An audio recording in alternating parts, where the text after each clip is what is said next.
Right now, if someone in your family dies, you know the drill. Call a funeral home, pick a casket, choose flowers, set a date. There's a plan for everything. It's already mapped out for you before you even ask. But 100,000 years ago, when the first humans lost someone, they did something no scientist expected, and it took 10,000 hand-carved beads to prove it. No funeral homes back then, no caskets, no priests, no churches, no rulebook at all. So what did they actually do when someone they loved stopped breathing? The answer is way stranger than you think, and it might be the first proof that we were ever human at all. Let's go back to the start. Around 300,000 years ago, our species shows up in Africa. For a long time, scientists figured early humans just left their dead where they died, no ceremony, no burial, just walk away and keep moving. Then in the 1930s, archaeologists dug into a cave called Qafzeh, in what's now Israel. What they found changed everything: human bones, laid out on purpose. One body was a teenager, curled on his side, with deer antlers placed right by his hands.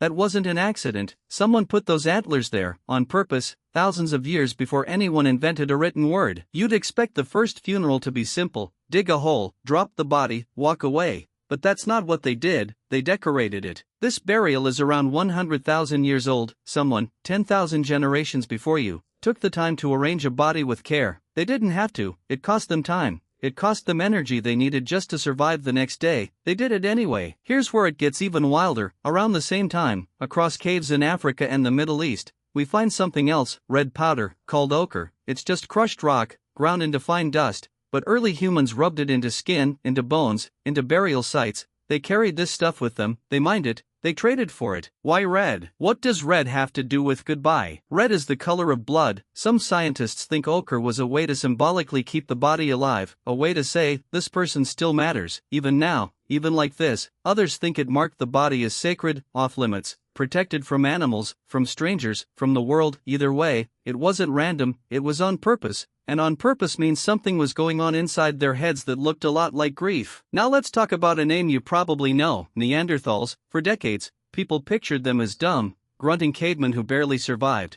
But here's the thing nobody tells you: Neanderthals buried their dead too. At a site called Shanidar Cave, in northern Iraq, archaeologists found a Neanderthal skeleton in a shallow grave. Around the body, they found clumped pollen from several different flowers. The world went nuts over this. Headlines everywhere said Neanderthals held the first funeral with flowers. It became one of the most famous discoveries in the entire field of anthropology. But here's the twist: later research pushed back hard. Some scientists pointed out that burrowing rodents in that region drag flowers underground all the time to store as food for winter, that pollen might not have come from mourners at all. It might have come from a gerbil packing its pantry. So which is it? Honestly, we don't fully know. But even without the flowers, Shanidar still proves something huge. The body was placed in a dugout pit, on purpose, in a fixed position, not just tossed aside. That alone tells us Neanderthals treated their dead different than they treated a fallen tree or a dead animal. Something in their brain said, this one matters, keep it apart from the rest of the world. And Shanidar wasn't a one-time thing either. Archaeologists found multiple Neanderthal burials at that same cave, spread across thousands of years. That means this wasn't one weird moment, it was a habit, a tradition passed down. Let's go even further forward. About 34,000 years ago, in what's now Russia, at a site called Sungir, archaeologists found something that still gives scientists chills: two kids, buried head to head, in a single grave. Around their small bodies, over 10,000 hand-carved ivory beads. 10,000, each bead alone could take an hour to make by hand. That means someone spent thousands of hours preparing this one burial, weeks,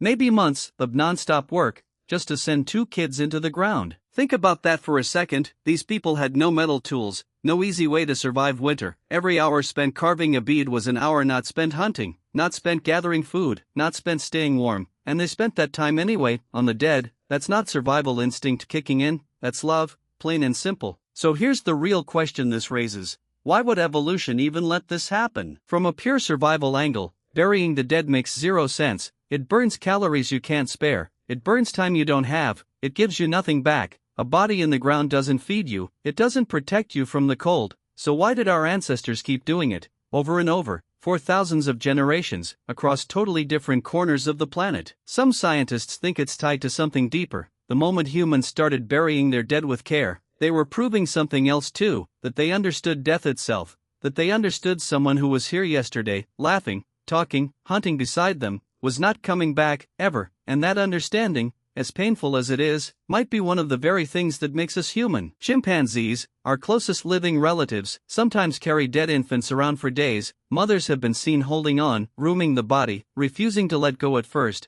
But they don't bury them, they don't mark the spot, they don't come back later. Eventually, they just drop the body and move on with life. Humans didn't just let go, we built rituals around it. We came back to graves, again and again. We left objects behind, we remembered names, faces, stories. We passed those memories down to kids who never even met the person. And here's the part that hits different once you know it. Grave goods weren't random junk tossed in a hole. Archaeologists have found tools, jewelry, animal bones, and weapons buried next to bodies all over the ancient world, from Africa to Europe to Asia. That tells us early humans believed something continued after death, some kind of afterlife, some place the dead were headed, where they might still need a spear, or a necklace, or a knife. Nobody taught them that belief. There was no religion book yet, no priest around to explain the rules. They came up with it on their own, independently, in different corners of the world, thousands of miles apart, over and over again. That's the part that should stop you for a second. Different tribes, different continents, different climates, zero contact with each other, and they all landed on the same basic idea, without ever comparing notes. Death isn't just an ending, it deserves care, it deserves ceremony, it deserves memory. So back to the real question.